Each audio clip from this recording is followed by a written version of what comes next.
Hello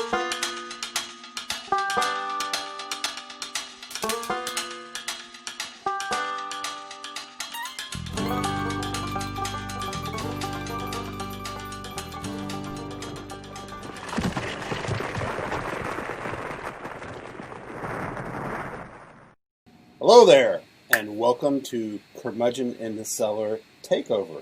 I'm your host, Jim Wampler, and I am not Tim Kask, although the longer Tim and I are friends, and the older I get, the more I'm starting to look like him. I've got the old man beard going now. Tim is not doing a Curmudgeon in the Cellar this week because his wife and he have gone on family vacation, and they asked me to house sit and cat sit for them. To which I responded, hey, can I do a Curmudgeon in the Cellar takeover while you're gone? And Tim has sanctioned that activity, so we're going to answer some comments from Tim's video channel. And I also did the calculation that Tim's very good at monologuing his way through 30 or 40 minutes of Curmudgeon in the Cellar, and I don't think I can do that. Plus, I'm not as big a curmudgeon as Tim. So my calculations are 2 Junior Curmudgeons might be able to get up to the same bar as one Tim Kask. So joining me, as you can see, is my Save for Die, or Save, oh boy, that was good. Well, we used to be on Save or Die. My Save for Half podcast mate, Mike Stewart. Wahaha. And go ahead, Mike. Anyway, yeah, both of us might get close to Tim's curmudgeonness, but I'm still not sure we'll actually make it there, but we'll see. We'll see how things go. Yeah, I wouldn't lay money on us doing it, but we can swing for the fences anyway, right? Yeah, worth a shot. If Tim doesn't get any comments on this video that he can answer in the next one, we'll know we failed. Oh, I think we'll come up with something controversial to talk about. One or two things, anyway. Well, right. On Save for Half, our job is to do an entertainment podcast about old school games and not to stick our curmudgeonly feet in the hot topics of the day. But here we're free to do that. And so we shall. All right. Well, from Tim's last broadcast, which was a mere week ago, N. Malbray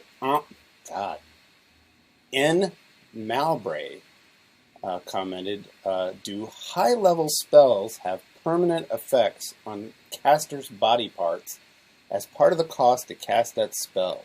What about side effects on failure? I'm sure that question comes from a very OD&D, AD&D place. Yeah, I was going to say, it feels very OD&D or 1E, maybe more 1E. I think it's a good idea, especially if you're trying to limit high-level casters, give them a bit more of a penalty for casting that, full wish or power word kill or whatever. Full wish was all I could come up with when I rattled my own mental cage. 1 constitution point per go. Mm. Which I suppose would show up in your physical character aspect eventually. I suppose you could either do, is it, general health or, I think it was Tegel Manor that had in the back, whenever you were killed and then resurrected, there was a table you rolled on for grievous permanent physical injury and what part of you was horribly mutilated or wrecked or whatever. Was there something like that in Tegel Manor? I don't remember that. Yeah, it was in the back. The startling statues tables. Anyway, and so that might be something worthwhile rather than just that generic constitution point. Or on top of that, you could maybe have a table like that, and if you really want them to pay for it. Well, and solidly in the old school spirit, we both started in '79, so we're like generation 1.5. You can make your own stuff up, or just go steal it from somewhere else. I, of course, am very prejudiced towards Dungeon Crawl Classics, and that's built in. That's baked into Dungeon Crawl Classics. If you flub a spell, you get spell corruption, and you have to roll a 1, so it doesn't come up that often. But when it does, it can be, some heavy duty. Exactly what the commenter was talking about. You can get a hunched back all of a sudden, or your skin turns white. or you have It's very, worms growing off your face now. yeah, it's very pulpy, as far as the literature. So yeah, go steal it from DCC. Put it or Tejo Manor. Or even better. Mm-hmm. Next one is from a commenter whose name is Eldritch Word.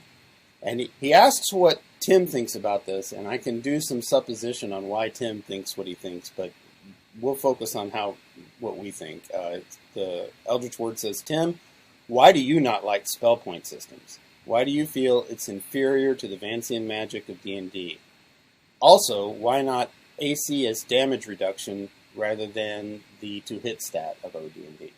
Questions as old as the game itself. Do you want a first shot, or shall I? Oh, please, get your battle axe out and go to it. Well, you see, when he was a young man, Tim Kask was horribly mauled by a spell point system from Arduous Grimoire. And ever since, he's had an unreasoning fear and loathing of such systems. I totally believe that. I've never heard Tim tell that story, but I would totally buy it, because I've always thought half of what was wrong with Game of Thrones is that George R.R. Martin had a mean DM when he was a kid. That was always my guess on Game of Thrones. Yeah. You're probably not wrong. But no, seriously, I think, and I'm just guessing here, I would suspect that Tim's answer would be something along the lines of, and both for the same reason. They're simpler. Well, spell point system, by definition, gets into math and such. I can remember back in the day. Back in the day, did you ever play with it? Because we toyed with it for like maybe 10 whole minutes and went, this isn't fun. Let's just go back to AD&D. We played with it several times. The current 2E game I'm in, they run a spell point system, but they use a real simplistic one. There's you're a third level magic user, you can cast a 2 second level spell and 2 first level spells. Okay, you got 4 spell points. There you go. And that's the simplest system I've come across, and it's fine. But in the end, yeah, we always seem to go back to the Vancian system. I don't know if that's of our generation, or just because we default to screw it, this is simpler. Go. Well, we know why. There's ever since 1979, I've heard people talk about spell point systems, and the same thing with armor class is some more realistic simulation, and it's a couple of things. People prefer the system they imprint on first, naturally, right? Mm-hmm. That's just human nature.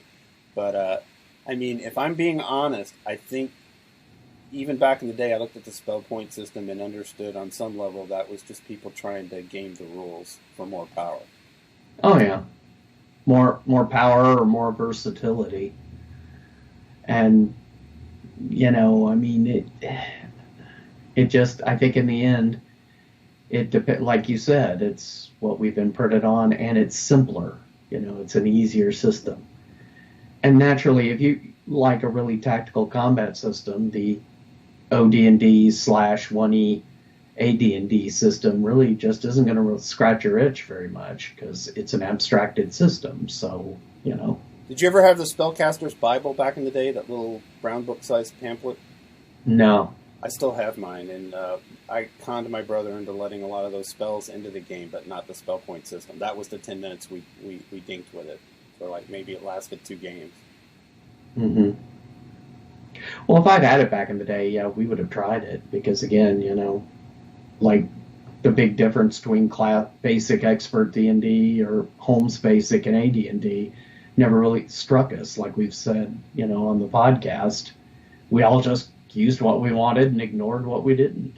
So, do we need, on Tim's show, do we need to get all John Peterson about it and get into how the D&D armor class system comes from Don't Give Up the Ship, and it's just a whole different abstraction of combat than damage reduction, which makes damage reduction makes perfect common sense. It's just not the way D&D works. Right. And you just did, so, Oh, okay. All right. It covers it. Sorry, what? So, I thought you were saying something. I didn't want to interrupt. Oh, no, I was waiting. I thought you were about to say something. So I was just going to go to the next comment I pulled. I from Tim's Okay. YouTube channel, and this one is from Robbie S. Little Shadow. And it's really long, so I'm going to summarize it. But it's basically a lengthy set of questions about alignment, because apparently in a prior episode, he quotes Tim as saying, until there's an advantage to be gained by adhering to alignment, why would you be anything other than neutral? Obviously referring to the 9-point alignment system there. Mm. And then he goes on to talk about the importance of being lawful good to paladins, the rationale for being chaotic good as a ranger. He doesn't mention thieves, but, you know, thieves can't, in D&D, are not supposed to be good aligned. Mm-hmm. Yeah, and if I remember that email, he was basically looking at it from a role-playing perspective. Right. Yeah, which is refreshing in and of itself, as opposed to me. I'll say, okay, Dungeon Crawl Classics is the 3 alignment system, and you absolutely want to be neutral to get the mathematical best deals out of your cleric, no matter what alignment they are. Mm-hmm. That's more metagaming. Right, and I think that may have been what he was looking at with, you know, from a metagaming perspective. Yeah, neutral, or as a lot of people used to play in my game when the gaming groups I frequented back in the 80s, you know, chaotic neutral was the sweet spot alignment. You know, it was, well, y'all get to do whatever you want, whenever you feel like it. And that was fine for some characters, but then there's, why can't I have a chaotic neutral paladin? And all that bullcrap, you know, just... But we won't get into that controversy right now. Oh, well, you know what we can do? Easy is just talk about what it was like back in the day, because Tim does a lot of that. We'll have different back in the days, but even though we both started in 79, we were very different ages in 1979. I was 18, you were... I was 10. 10, yeah. Good on you. I bet I was in college. There were more girls in my group, I'm guessing. Yeah. I think I didn't actually game with a girl till I was at a convention in the mid-'80s. So back in that setting, when you're in your first year or two of playing, what were the alignment struggles like? Well, originally there really weren't, because when I gamed with the Delta Area Wargamers back in Greenville, Mississippi, I mean, I had a character who was chaotic neutral with evil tendencies, and so did my friend Ben, and we were the nice guys in the group. We were also the youngest. I mean, most everyone else we were gaming with were in their mid to late 20s, early 30s, and we were like 11 or 12, you know, so yeah, nobody played paladins. Lots of anti-paladins. Now, this is the group we met up in the library with. Now, in our quote-unquote home group with various other high school people, we had occasional rangers and paladins. Depending on who was DMing was really how much alignment really played into it. But it was more of a checkbox and less of a role-playing, I think, at least in the first 2 or 3 years. Mostly I played, like in my brother's universe, you know, one supposedly chaotic good wizard, but because I was 18, I played him very, very chaotic. And my brother had, I hadn't read the Moorcock books yet, the Elric books. So there's a little golden boy following me around and popping up occasionally, trying to entice me with help and treats that turned out to be Ariok trying to convert me. That was his way of... One souls for Ariok. Yeah, you think you're chaotic good, but you're really behaving chaotic neutral. We see chaotic is in all cap 20-point font, and good is lowercase and like 6-point font, and you know. Well, I mean, you know me as a 50-something adult now. Imagine what I was like at 18. Yeah. Playing in your brother's universe, yeah. Oh, right, which was very competitive. Mm. Although probably similar to you and Ben. That's cool. You and Ben have been gaming since you were both 10. I started gaming in 79. He arrived in 1981 at our school. So, 12 or 13 is when we actually started gaming together. The gaming group I was with before him was several other people that I don't game with anymore. I only keep in contact with one of them on Facebook, but and that was the other people at my middle school with me, and as opposed to the 20 and 30 somethings at the War Game Club. Well, what I like about and you picked up on it, Robbie S. Little Shadow, he's talking about alignment as it would affect the way you would actually role play the character more than the mechanics. He's not saying, oh, yeah, your paladin has to toe the line or he loses his powers. And I think that's the right approach. Yeah, it's the argument I get into with people about the Cavalier in AD&D, because well, he's overpowered. Well, yes, if you don't hold him to the chivalric ideal. And that's a lot of effort for the GM to really play that up. But if you do, that can really limit the Cavalier class. But it does, it takes some extra DM effort to do so. And again, it all gets down to role-playing. That DM effort and that do-it-yourself spirit was something that when we started, you didn't have a choice because there just weren't a lot of adventure modules or even any in the very beginning. You were making up your own worlds. And plus, I don't know if it was like this for you guys, but when we were young, no rule system was too crunchy because our brains just ran like, warp speed hamster wheels all the time. Yeah, we tried all sorts of things, both RPGs and war games that were super crunchy. We might not have stuck with them very long, but we would try them and play them for a while. Well, you and I were both big champions. We played fantasy wargaming with Bruce Holloway. Huh? We were both big champions guys, and oh my God, talk about crunch. Yep. Yeah, that was the big appeal at the time with the hero system, was you could build precisely the character you wanted, no random rolls. I started out as a role player. You and my brother and Tim were all wargamers first. So that would naturally lend itself to, tables and formulae and stuff. Yeah. Well, I only pulled 3 questions from Tim's last episode comments because I wanted to leave him some in case we don't generate any. I thought you and I would wind up our attempts to curmudgeon by talking about something that we've explicitly avoided on our own podcast. This whole knife fight everybody's having online, that orcs are somehow a racist trope in RPGs, and all that surrounds that, the disclaimers that WotC started using. Bah! Let's put our 2 cents in, even though we're like the last people on Earth to get to this. Better late than never. Well, what's your opinion first? I think it's just all tempest in a teapot, and if you even debate anybody about it in public, you're a moron. That's what I think. Yeah. Nobody took anything away from anybody, and who cares what disclaimers on the book? Run your own game the way you want to anyway. My personal opinion is this is 5th edition's fault. How so? That's interesting.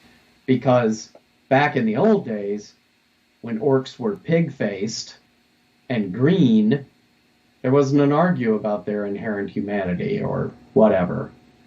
But I've been told, and you can correct me if I'm wrong, I don't know if you've looked at the 5e rules, but I have heard that half-orcs in there look kind of human. Well, it's not the except with dark skin. It's not the old pig-faced orcs. It's more like, giving you modern-day comparisons doesn't do any good, but more like World of Warcraft, where it's a large, very WWE-built green humanoid with tusks coming out their lower jaw, kind of thing. But otherwise relatively human-looking? Yeah. Depending on the company, goblins are a little shorter and very big-headed. Well, I've been told by somebody that half-orcs in particular looked just like, old-style Klingons. Well, see what you think about this before we parse down into the actual why people even think it's racist, because we could talk about that too. But what you've been around as long as me. and so we get to sit in the older gamer seat of where we've seen this all before and nothing ever, like people have been arguing about armor class reduction since time immemorial.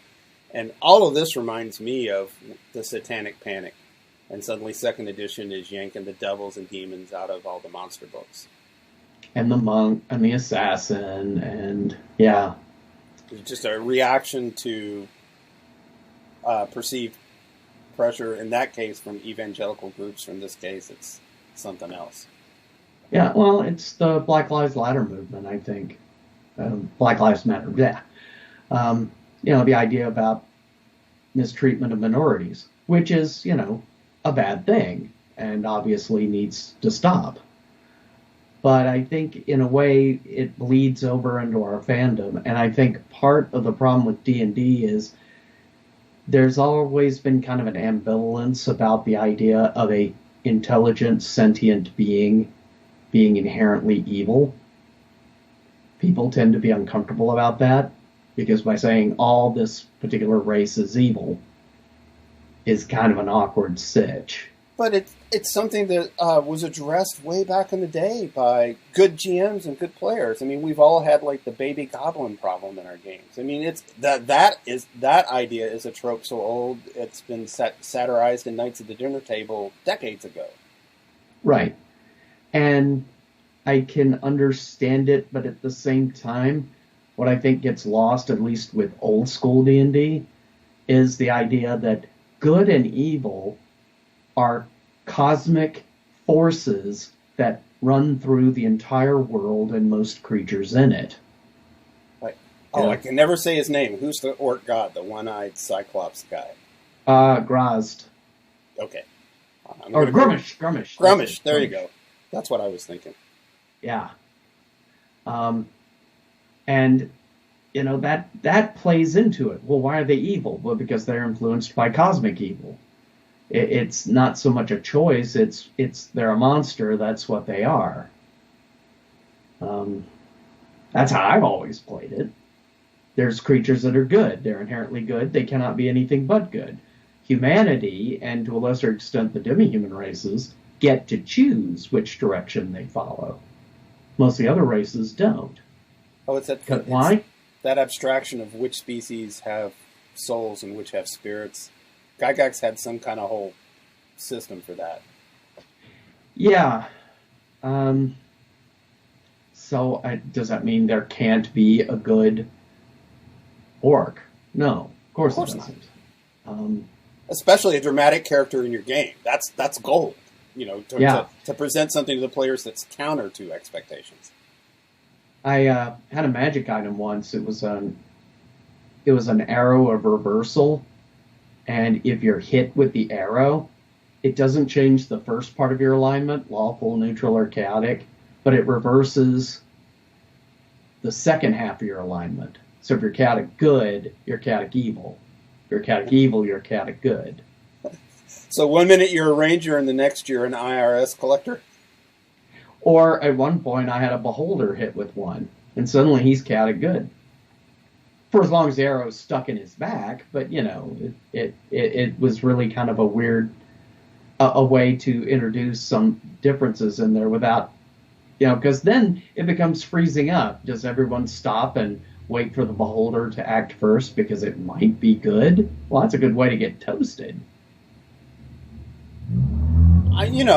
We all have our personal perspectives. On the one hand, I as I stated, I think if you're even arguing about this in the context of gaming, you're a moron, because just nobody took anything away from anybody, and nobody's burdened. You can get 5e rules and run them however you want them. You can stick with the old school rules and run those however you want them.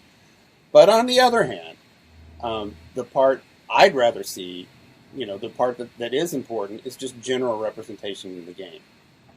Like in the art, in the presentation, and the creators hired to actually make the games. That's incredibly important. That's something I believe in passionately. Mm-hmm. As opposed to the other side. Like in the fantasy world, I don't give a crap.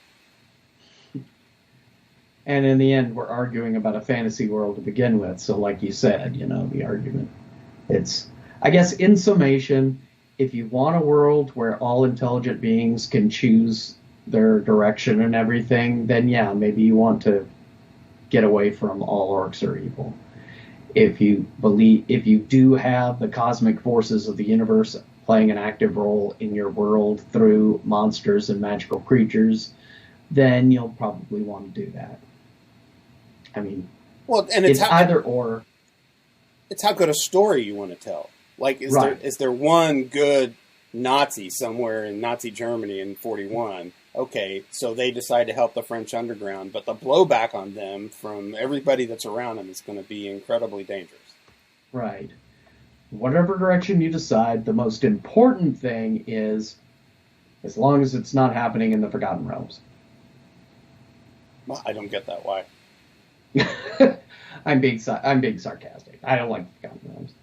And I get the feeling that the Forgotten Realms was the beginning of not having those cosmic forces as reflective of alignments.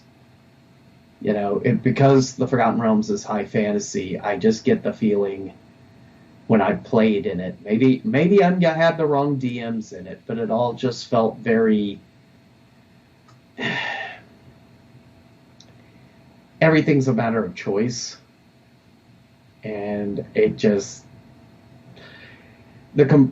It's an attempt to build complexity into the campaign, but in the end, I think what you end up with is just something a little too close to real-world decisions, and if I want that, I'll watch the news. I play D&D to have fun. Well, right. And you can watch a movie with a bunch of bad guys in it and not commit a racial sin just by watching the movie. And I'm going to curmudgeon some more. I'm getting into the spirit of Tim's show now. The thing that does actually aggravate me is the arguments and the binary, pulling of knives and guns in every discussion about it, because that's all just a side effect of social media and everybody thinking their opinion, every peanut thought that comes in their head is incredibly important and the whole world needs to know, when that's just not true. That's an illusion social media gives us. And your metric, your lever on this whole thing is, if you don't like what WotC did with 5e, don't buy it. Don't play it. There's hundreds of games to play now. Well, there's this obsession with being on sides. Right, right. The part that annoys me the most is somebody says, well, all orcs should be evil. Then another side goes, well, orcs should be good or evil, just equal to humans or anybody else. And then there's people like me that go, well, play your game however you want. If you want to win in your campaign, that's great. If not, don't. And then both sides say, well, you're just wishy-washy and won't take a side. Like, no, it's a game. You know what's funny is you just made me realize Rich Burlew, the creator of the webcomic Order the Stick, is addressing this in the current storyline without being explicit. There were just the past 2-3 episodes where they're looming towards this major throwdown between sides that affects the survival of the entire cosmos. And it ends up with a lawful good dwarf who's a cleric of Thor and the evil goblin cleric to whatever the goblin god is, sitting down at a table and trying to work out a common sense deal for him to change sides. And it's 2 or 3 episodes in a row of them having a very rational back and forth discussion where it appears that the dwarf has persuaded the goblin the logic of switching sides, and then the goblin goes, yeah, but you know what, I just don't want to, and tries to kill him without possibility of resurrection. Yeah.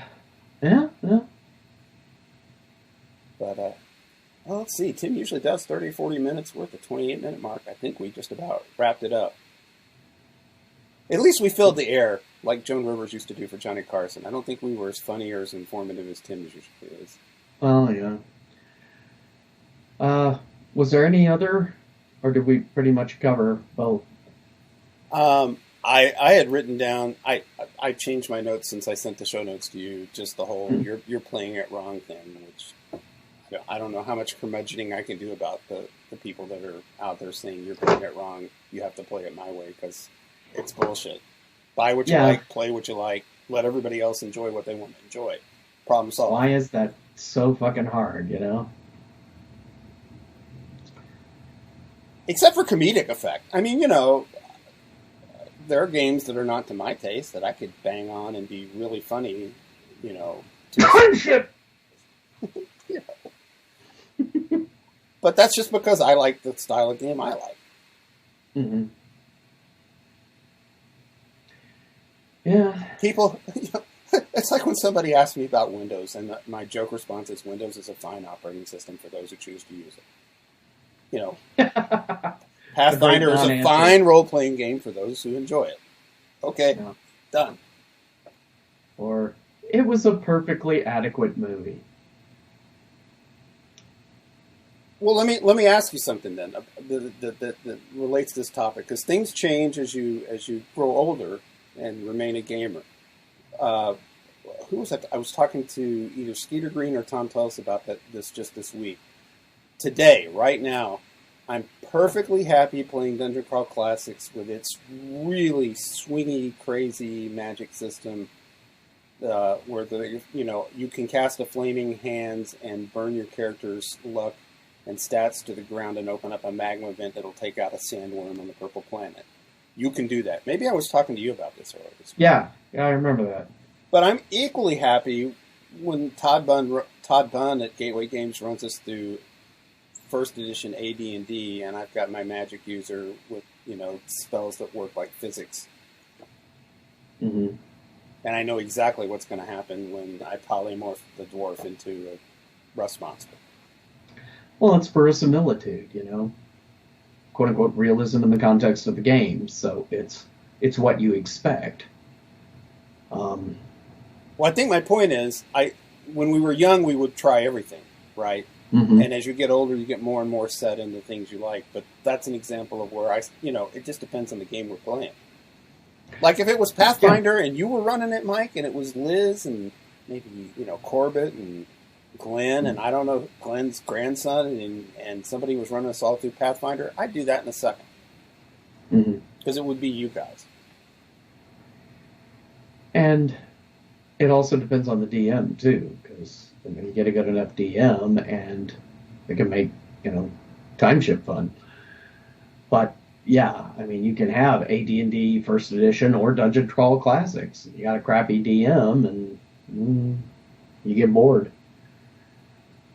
I do, anyway.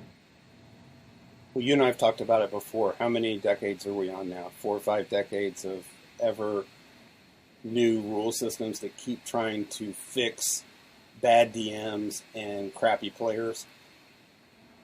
Like, that's even the Orcish racist thing. You can put all the disclaimers and write all the rules you want. A bunch of insular, fat, old white guys from wherever that want to play, no women, no kids, want to play the way they want to play. You're not stopping them by changing 5th edition. They're going to keep playing the way they want to play. And people that want diverse games with, all kinds of craziness going on, they're going to play that. Yeah. About the only thing you can say as much as we imprinted on the games of 79, 80, 81, they're trying to write a game system so that the current generation will imprint on their default system, we grew up in an era with women, female stats having to be generated differently than male stats in AD&D. Right, in the player's handbook, dude. Yeah, and that makes zero freaking sense, but... In a game where you can point your finger and shoot a lightning bolt, that makes zero sense. Right. But a woman being as strong as a man is ridiculous. That's not realistic. That's impossible. And I remember reading somewhere, I think in the late 90s, that Gygax said that was one of the things he always regretted doing, because that was silly.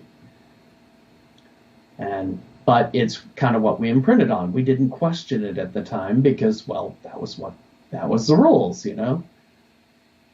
Like that old statement of Gnarly Bones' from Dragon's Foot, we know that a race car can go faster than a terrier or a top hat, but we don't argue it in Monopoly because that's the rules of the game.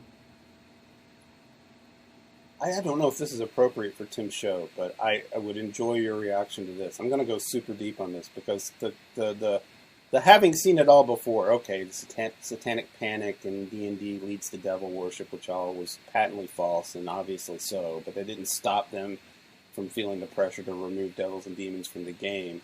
You know, why did that happen? And in hindsight, it's easy to look back way back then and go, you know, a parent whose kid disappears or commits suicide doesn't want to admit it's because it was a troubled kid or there were issues with the family. It's much easier to have the straw man of Dungeons & Dragons beat up, right? Right.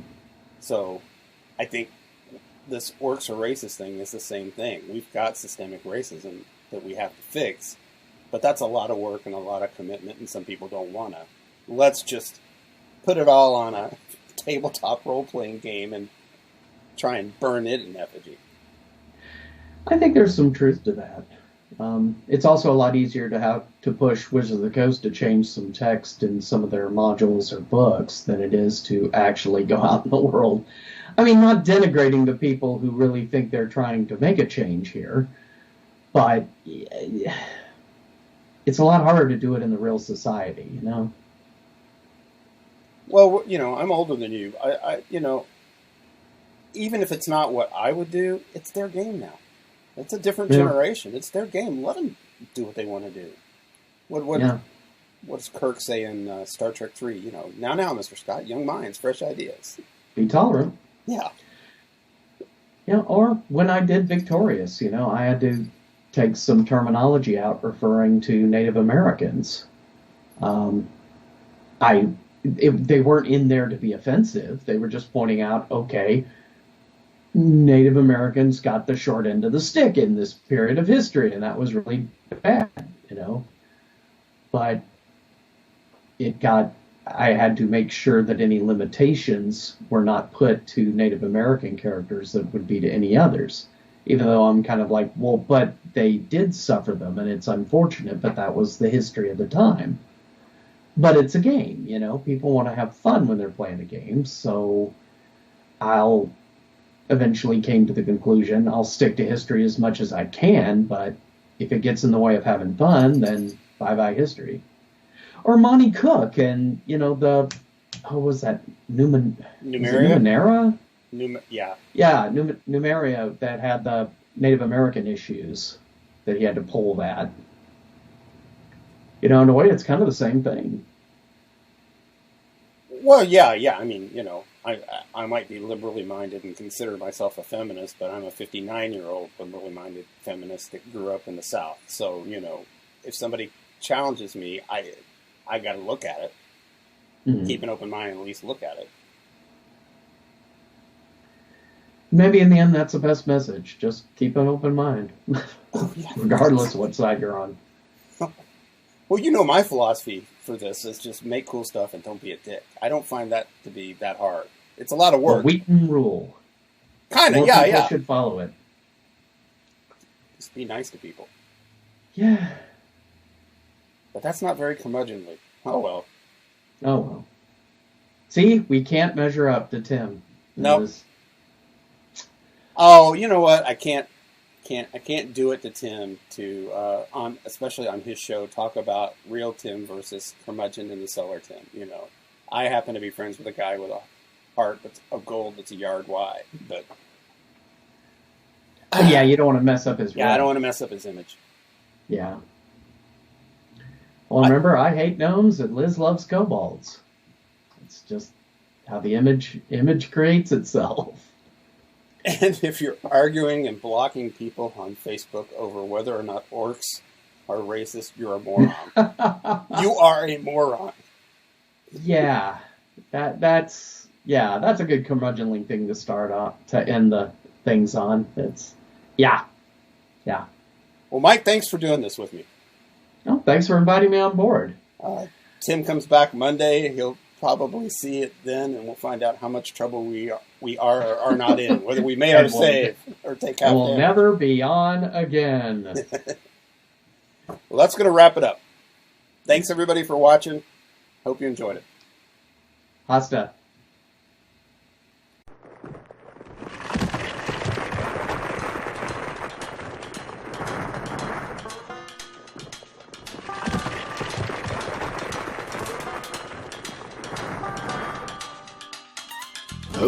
Hello.